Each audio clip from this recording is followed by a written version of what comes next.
ఎక్కడ అభ్యర్థులకు పోకూడదు. డిస్ట్రిబ్యూటివ్ జస్టిస్ మేనర్లో, కామన్ గుడ్ మేనర్లో, పంపిణీ న్యాయం మేనర్లో అందరికీ పంచబడాలా. జీతభత్యాలలో హోదాలలో కూడా సమానత్వం ఉండాలని స్పష్టంగా ఆర్టికల్ 38 చెప్తుంది. డైరెక్టివ్ ప్రిన్సిపల్స్ వాళ్ళకి ఆ విషయం తెలుసు. ఆర్టికల్ 46 చాలా important. All forms of exploitations నుంచి ఎస్సీ ఎస్టీని సంరక్షించి వాళ్ళ ఎడ్యుకేషనల్ ఎకనామిక్ పరిస్థితులను మెరుగుపరచాలని చెప్పి ఆర్టికల్ 46 చెప్తా ఉంది. అప్పటికే ఆర్టికల్ 16 ఏం చెప్తున్నాయి? అడెక్వేట్ రిప్రజెంటేషన్ ఇవ్వాలి. ప్రతి కులానికి, ప్రతి వర్గానికి విద్యలో, ఉద్యోగాలలో సరి అయిన ప్రాతినిధ్యం కల్పించాలని చెప్పి ఆర్టికల్ 15(4), 16(4) చెప్తా ఉన్నాయి. కొత్తగా వాడు కల్పించింది ఏం లేదు నిజానికి. అయితే వెనక ఈ సామాజిక ఉద్యమాలు జరగడము, ఎగ్జిస్టింగ్ కాన్స్టిట్యూషన్ కూడా సానుకూలంగా ఉండటము, తీర్పులు, జడ్జిమెంట్లు.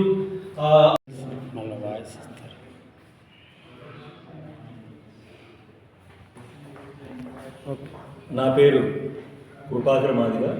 నేను మాదిగ రిజర్వేషన్ పోరాట సమితి వ్యవస్థాపక ప్రధాన కార్యదర్శిని. ఈరోజు కడప పట్టణంలో, కడప జిల్లాలో ఎస్సీ రిజర్వేషన్ల వర్గీకరణ కోసంగాను సమావేశం నిర్వహిస్తూ ఉన్నాము.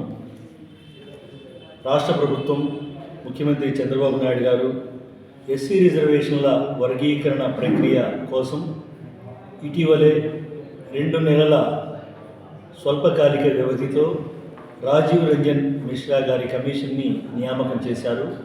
ఇందుకు గాను మేము కృతజ్ఞతలు చెప్తూ ఉన్నాము. వచ్చే నెల 9వ తేదీతో రాజీవ్ రంజన్ మిశ్రా గారి కమిషన్ విచారణ ప్రక్రియ ముగియబోతున్నది. కాబట్టి ఈ సందర్భంగా ఆంధ్రప్రదేశ్ రాష్ట్రంలోని అన్ని జిల్లాలకు సంబంధించిన షెడ్యూల్డ్ కులాల సంఘాలు, నాయకులు, విద్యార్థులు, మేధావులు అందరికీ కూడా మేము ఇచ్చే పిలుపు ఏంటంటే, రాజీవ్ రంజన్ కమిషన్, మిశ్రా గారి కమిషన్ గడువు ముగియేలోపు, డిసెంబర్ 9వ తేదీలోపు వాస్తవిక స్థితిగతుల మీద ఆయా షెడ్యూల్డ్ కులాలకు సంబంధించినటువంటి విద్యా ఉద్యోగాలలో ఎలా అన్యాయం జరిగింది, విద్యా ఉద్యోగాలలో ఎలా మనకి న్యాయం జరగాలి అనేటువంటి అంశాల మీద అఫిడవిట్ల రూపంలో, అలాగే మెమోరాండాల రూపంలో, విజ్ఞప్తి పత్రాల రూపంలో రాజీవ్ రంజన్ మిశ్రా గారి కమిషన్ ముందు అప్పీల్ అయ్యి పత్రాలు సమర్పించాలని చెప్పి అన్ని జిల్లాల్లో ఉండేటువంటి కార్యకర్తలు, విద్యావంతులు, మేధావులు, ఉద్యోగులకి ఈ సందర్భంగా మేము పిలుపునిస్తున్నాము. అలాగే ముఖ్యమంత్రి గారు ఎస్సీ రిజర్వేషన్ల వర్గీకరణ ప్రక్రియ కోసం రాబోయేటువంటి బడ్జెట్ అసెంబ్లీ సమావేశాలలో బిల్లు ప్రవేశపెట్టి చట్టంగా రూపొందించి వీలైనంత త్వరగా మాదిగలకు డక్కలి, చిందు, బైండ్ల, మాస్టి, కొడగలి, గొడారి, పాకి, పంచమ, నెల్లి, తోటి మొదలుగా కలిగినటువంటి విద్యా ఉద్యోగ రంగాలలో ఇప్పటి వరకు 80 ఏళ్ళుగా అన్యాయం అయిపోయినటువంటి కులాల వారందరికీ కూడా సరి అయిన ప్రాతినిధ్యం కల్పించి సత్వరమే పంపిణీ న్యాయం జరిగేలాగా చూడాలని చెప్పినది ఈ సందర్భంగా మేము ముఖ్యమంత్రి గారికి విజ్ఞప్తి చేస్తూ ఉన్నాము. అలాగే ఎవరైతే ఆయా సంఘాలు నాయకులుగాను, మేధావులుగాను ఉన్నారో వాళ్ళందరూ కూడా ఈ శాసనిక ప్రక్రియ ముగిసేదాకా కూడా అలర్ట్గా ఉండి వర్గీకరణ ప్రక్రియ ముగించుకోవడానికి కృషి చేయాల్సిందిగా నేను పిలుపునిస్తున్నాము. అలాగే మాల సోదరులు ఎవరైతే కొద్దిమంది వర్గీకరణని వ్యతిరేకిస్తున్నారో వాళ్ళు వర్గీకరణని ప్రక్రియని వ్యతిరేకించడం అంటే ఇది షెడ్యూల్డ్ కులాల మధ్య అంతరాలను పెంచడమే, అసమానతలను పెంచడమే, ద్వేషాలను పెంచడమేగా గుర్తించి అట్లాంటి తప్పుడు పనులకి పూనుకోవద్దని, యూనిఫామ్ డెవలప్మెంట్, ఏకరూప అభివృద్ధి విద్యా ఉద్యోగ రంగాలలో అవకాశాలు పొందడం ద్వారా షెడ్యూల్డ్ కులాల మధ్య ఏకరూప అభివృద్ధి సాధించాలనేటువంటిది అంబేద్కర్ స్ఫూర్తి.